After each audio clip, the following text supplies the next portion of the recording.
Êxodo, capítulo 19. A aliança feita ao pé do Monte Sinai. Os israelitas partiram de Refidim e no dia 1º do terceiro mês, depois de terem saído do Egito, chegaram ao deserto do Sinai. Eles armaram um acampamento ao pé do Monte Sinai. E Moisés subiu o monte para se encontrar com Deus. E do monte o Senhor Deus o chamou e lhe disse: diga aos descendentes de Jacó, os israelitas, o seguinte: vocês viram com os seus próprios olhos o que eu, o Senhor, fiz com os egípcios e como trouxe vocês para perto de mim, como se fosse sobre as asas de uma águia. Agora, se me obedecerem e cumprirem a minha aliança, vocês serão o meu povo. O mundo inteiro é meu, mas vocês serão o meu povo escolhido por mim. Vocês são um povo separado somente para mim e me servirão como sacerdotes. É isso o que você dirá aos israelitas. Então Moisés foi, chamou os líderes do povo e contou tudo o que o Senhor lhe havia ordenado. Então todos responderam ao mesmo tempo: nós faremos tudo o que o Senhor ordenou. E Moisés levou essa resposta ao Senhor. Ele disse a Moisés: eu vou falar com você numa nuvem escura, para que o povo possa ouvir a nossa conversa, e para que, daqui em diante, sempre confie em você. Moisés contou a Deus, o Senhor, o que o povo havia respondido, e o Senhor lhe disse: vá falar ao povo e mande que eles passem o dia de hoje e de amanhã, purificando-se para me adorar. Eles devem lavar as suas roupas e se aprontar para depois de amanhã. Nesse dia, eu descerei sobre o monte Sinai, onde todo o povo poderá me ver. Marque limites em volta da montanha, para que o povo não passe dali, e diga-lhes que não subam o monte, nem cheguem perto dele. Se alguma pessoa puser o pé nele, deverá ser morta. Ninguém deverá tocar nessa pessoa. Ela será morta a pedradas ou com flechas. Isso deve ser feito tanto com pessoas como com animais. Porém, quando a trombeta tocar, o povo poderá subir o monte. Então Moisés desceu do monte e mandou que o povo se purificasse para adorar a Deus, e todos lavaram as suas roupas. Aí Moisés disse: fiquem prontos para depois de amanhã, e até lá não tenham relações sexuais. Na manhã do terceiro dia, houve trovoadas e relâmpagos. Uma nuvem escura apareceu no monte, e ouviu-se um som muito forte de trombeta, e todo o povo que estava no acampamento tremeu de medo. Moisés os levou para fora do acampamento, a fim de se encontrarem com Deus, e eles ficaram parados ao pé do monte. Todo o monte Sinai soltava fumaça, pois o Senhor havia descido sobre ele no meio do fogo. A fumaça subia como se fosse a fumaça de uma fornalha, e todo o povo tremia muito. O som da trombeta foi ficando cada vez mais forte. Moisés falou, e Deus respondeu no barulho do trovão. O Senhor desceu no alto do monte Sinai e chamou Moisés para que fosse até lá. Moisés subiu e o Senhor lhe disse: desça e avise ao povo que não passe os limites para chegar perto a fim de me ver. Se passarem, muitos deles morrerão. Avise também os sacerdotes que eles devem se purificar a fim de poderem chegar perto de mim. Se não se purificarem, eu os matarei. Moisés disse a Deus, o Senhor: o povo não poderá subir o monte, pois tu nos mandaste respeitar este monte como lugar sagrado e mandaste também marcar limites em volta dele. Então o Senhor respondeu: desça e depois volte com Arão. Porém, os sacerdotes e o povo não devem passar os limites a fim de subir até o lugar onde estou. Se fizerem isso, eu os matarei. Aí Moisés desceu até o lugar onde o povo estava e contou o que Deus tinha dito. O Evangelho de Lucas, capítulo 22. O plano para matar Jesus. Faltava pouco tempo para a festa dos pães sem fermento, chamada Páscoa. Os chefes dos sacerdotes e os mestres da lei procuravam um jeito para matar Jesus em segredo, porque tinham medo do povo. Judas traz Jesus. Então Satanás entrou em Judas, chamado Iscariotes, que era um dos 12 discípulos. Judas foi falar com os chefes dos sacerdotes e com os oficiais da guarda do templo para combinar a maneira como ele ia lhes entregar Jesus. Eles ficaram muito contentes e prometeram dar dinheiro a ele. Judas aceitou e começou a procurar uma oportunidade para entregar Jesus a eles sem que o povo ficasse sabendo. Jesus manda preparar a Páscoa. Chegou o dia da festa dos pães sem fermento, dia em que os judeus matavam carneirinhos para comemorar a Páscoa. Então Jesus deu a Pedro e a João a seguinte ordem: vão e preparem para nós o jantar da Páscoa. Eles perguntaram: onde o Senhor quer que a gente prepare o jantar? Jesus respondeu: escutem, quando entrarem na cidade, um homem carregando um pote de água vai se encontrar com vocês. Sigam esse homem até a casa onde ele entrar e digam ao dono dela: o mestre mandou perguntar a você onde fica a sala em que ele e os seus discípulos vão comer o jantar da Páscoa. Então ele mostrará a vocês uma grande sala mobiliada no andar de cima. Preparem ali o jantar. Os 2 discípulos foram até a cidade e encontraram tudo como Jesus tinha dito. Então prepararam o jantar da Páscoa. A ceia do Senhor. Quando chegou a hora, Jesus sentou-se à mesa com os apóstolos e lhes disse: como tenho desejado comer este jantar da Páscoa com vocês antes do meu sofrimento. Pois eu digo a vocês que nunca comerei este jantar até que eu coma o verdadeiro jantar que haverá no reino de Deus. Então Jesus pegou o cálice de vinho, deu graças a Deus e disse: peguem isto e repartam entre vocês, pois eu afirmo a vocês que nunca mais beberei deste vinho até que chegue o reino de Deus. Depois pegou o pão e deu graças a Deus. Em seguida partiu o pão e o deu aos apóstolos, dizendo: Isto é o meu corpo que é entregue em favor de vocês. Façam isto em memória de mim. Depois do jantar, do mesmo modo, deu a eles o cálice de vinho, dizendo: Este cálice é a nova aliança feita por Deus com o seu povo, aliança que é garantida pelo meu sangue derramado em favor de vocês. Mas vejam, o traidor está aqui sentado comigo à mesa, pois o Filho do Homem vai morrer da maneira como Deus já resolveu. Mas ai daquele que está traindo o Filho do Homem. Então os apóstolos começaram a perguntar uns aos outros quem seria o traidor. Quem é o mais importante? Os apóstolos tiveram uma forte discussão sobre qual deles deveria ser considerado o mais importante. Então Jesus disse: Os reis deste mundo têm poder sobre o povo e os governadores são chamados de amigos do povo. Mas entre vocês não pode ser assim. Pelo contrário, o mais importante deve ser como o menos importante, e o que manda deve ser como o que é mandado. Quem é o mais importante? É o que está sentado à mesa para comer ou é o que está servindo? Claro que é o que está sentado à mesa, mas entre vocês eu sou como aquele que serve.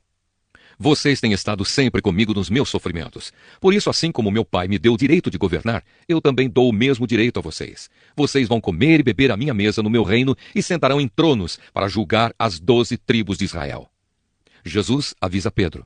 Jesus continuou: Simão, Simão, escute bem. Satanás já conseguiu licença para pôr vocês à prova. Ele vai peneirar vocês como o lavrador peneira o trigo a fim de separá-lo da palha. Mas eu tenho orado por você, Simão, para que não lhe falte fé. E quando você voltar para mim, anime os seus irmãos. Então Pedro disse a Jesus: Estou pronto para ser preso e morrer com o Senhor. Então Jesus afirmou: Eu digo a você, Pedro, que hoje, antes que o galo cante, você dirá 3 vezes que não me conhece. Jesus avisa os discípulos. Depois Jesus perguntou aos discípulos: Por acaso faltou a vocês alguma coisa quando eu os enviei sem bolsa, sem sacola e sem sandálias? Não faltou nada, responderam eles. Então Jesus disse: Pois agora quem tem uma bolsa ou sacola deve pegá-la, e quem não tem espada deve vender a capa e comprar uma, pois as Escrituras Sagradas dizem: Ele foi tratado como se fosse um criminoso. Eu afirmo a vocês que isso precisa acontecer comigo, pois o que está escrito a meu respeito tem de acontecer. Aí os seus discípulos disseram: Senhor, aqui estão 2 espadas. Basta, respondeu ele. Jesus no Monte das Oliveiras. Jesus saiu e foi, como de costume, ao Monte das Oliveiras, e os seus discípulos foram com ele. Quando chegou ao lugar escolhido, Jesus disse: Orem pedindo que vocês não sejam tentados. Então se afastou a uma distância de mais ou menos 30 metros. Ajoelhou-se e começou a orar, dizendo: Pai, se queres, afasta de mim este cálice de sofrimento, porém que não seja feito o que eu quero, mas o que tu queres. Então um anjo do céu apareceu e o animava. Cheio de uma grande aflição, Jesus orava com mais força ainda. O seu suor era como gotas de sangue caindo no chão. Depois de orar, ele se levantou, voltou para o lugar onde os discípulos estavam e os encontrou dormindo, pois a tristeza deles era muito grande, e disse: Por que vocês estão dormindo? Levantem-se e orem para que não sejam tentados. Jesus é preso. Jesus ainda estava falando quando chegou uma multidão. Judas, um dos 12 discípulos, que era quem guiava aquela gente, chegou perto de Jesus para beijá-lo. Mas Jesus disse: Judas, é com um beijo que você trai o Filho do Homem? Quando os discípulos que estavam com Jesus viram o que ia acontecer, disseram: Senhor, devemos atacar essa gente com as nossas espadas? Um deles feriu com a espada o empregado do grande sacerdote, cortando a sua orelha direita. Mas Jesus ordenou: Parem com isso. Aí tocou na orelha do homem e o curou. Em seguida disse aos chefes dos sacerdotes, aos oficiais da guarda do templo e aos líderes judeus que tinham vindo para prendê-lo: Por que vocês vieram com espadas e porretes para me prender, como se eu fosse um bandido? Eu estava com vocês todos os dias no pátio do templo e vocês não tentaram me prender. Mas esta é a hora de vocês e também a hora do poder da escuridão. Pedro nega Jesus. Eles prenderam Jesus e o levaram até a casa do grande sacerdote. E Pedro o seguia de longe. Quando acenderam uma fogueira no meio do pátio, Pedro foi e sentou-se com os que estavam em volta do fogo. Uma das empregadas o viu sentado ali perto da fogueira, olhou bem para ele e disse: Este homem também estava com Jesus. Mas Pedro negou, dizendo: Mulher, eu nem conheço esse homem. Pouco tempo depois, um homem o viu ali e disse: Você também é um deles. Mas Pedro respondeu: Homem, eu não sou um deles. Mais ou menos 1 hora depois, o outro insistiu: Você estava mesmo com ele, porque também é galileu. Mas Pedro respondeu: Homem, eu não sei do que é que você está falando. Naquele instante, enquanto ele falava, o galo cantou. Então o Senhor virou-se e olhou firme para Pedro, e ele lembrou das palavras que o Senhor lhe tinha dito: Hoje, antes que o galo cante, você dirá 3 vezes que não me conhece. Então Pedro saiu dali e chorou amargamente. Os guardas batem em Jesus. Os homens que estavam guardando Jesus zombavam dele e batiam nele. Taparam os olhos dele e perguntavam: Quem foi que bateu em você? Adivinhe! E diziam muitas outras coisas para insultá-lo. Jesus diante do Conselho Superior. Quando amanheceu, alguns líderes dos judeus, alguns chefes dos sacerdotes e alguns mestres da lei se reuniram. Depois mandaram levar Jesus diante do Conselho Superior. Então lhe disseram: diga para nós se você é o Messias. Ele respondeu: se eu disser que sim, vocês não vão acreditar. E se eu fizer uma pergunta, vocês não vão responder. Mas de agora em diante, o Filho do Homem se sentará do lado direito do Deus Todo-Poderoso. Aí todos perguntaram: então você é o Filho de Deus? Jesus respondeu: são vocês que estão dizendo isso. E eles disseram: não precisamos mais de testemunhas. Nós mesmos ouvimos o que ele disse. Jó, capítulo 37. A tempestade me faz bater o coração como se ele fosse pular para fora do peito. Escutem o estrondo da voz de Deus, o trovão que sai da sua boca. Ele solta relâmpagos por todos os lados do céu e de uma ponta da terra até a outra. Então ouve-se o rugido da sua voz, o forte barulho do trovão. E durante todo o tempo os relâmpagos não param de cair.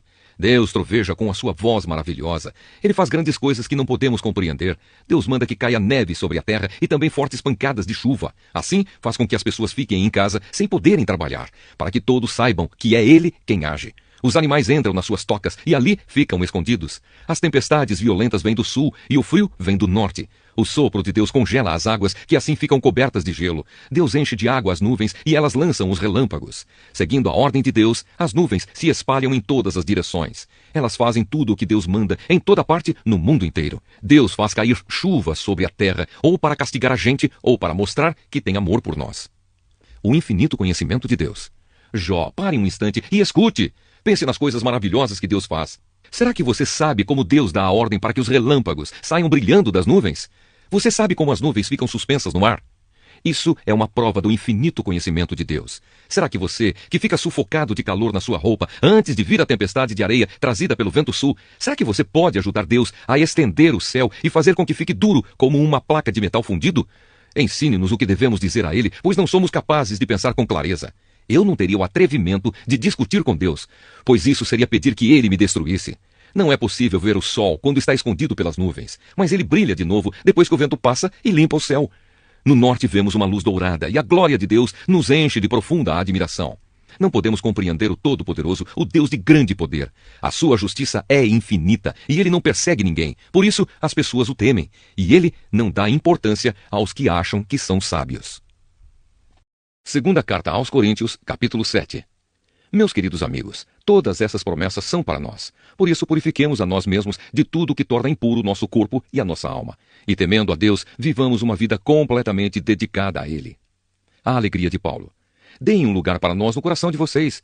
Nós não prejudicamos ninguém, não causamos a desgraça de ninguém e não procuramos tirar vantagem de ninguém. Não digo isso para condenar vocês, pois como eu disse antes, vocês são tão amados por nós que estamos sempre juntos, tanto para morrer como para viver.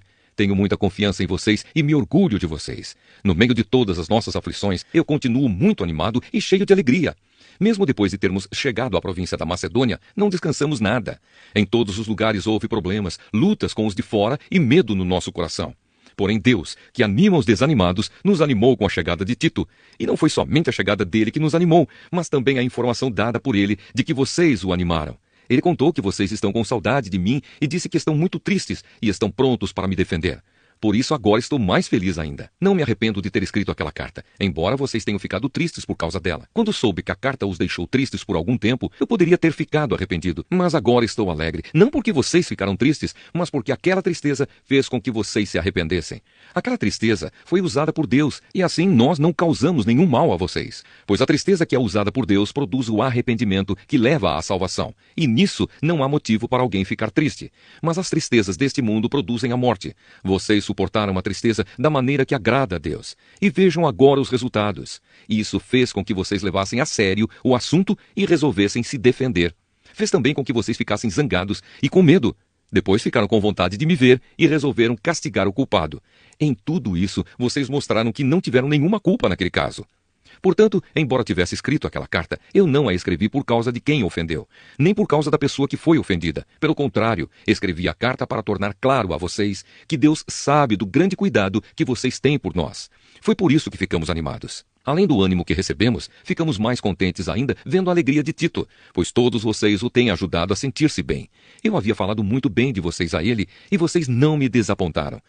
Temos sempre dito a verdade a vocês. Assim também é verdadeiro o elogio que fizemos a Tito a respeito de vocês. E o amor dele por vocês cresce cada vez mais quando ele lembra como vocês todos estavam prontos para obedecer e como o receberam com humildade e respeito. Estou alegre por poder confiar completamente em vocês.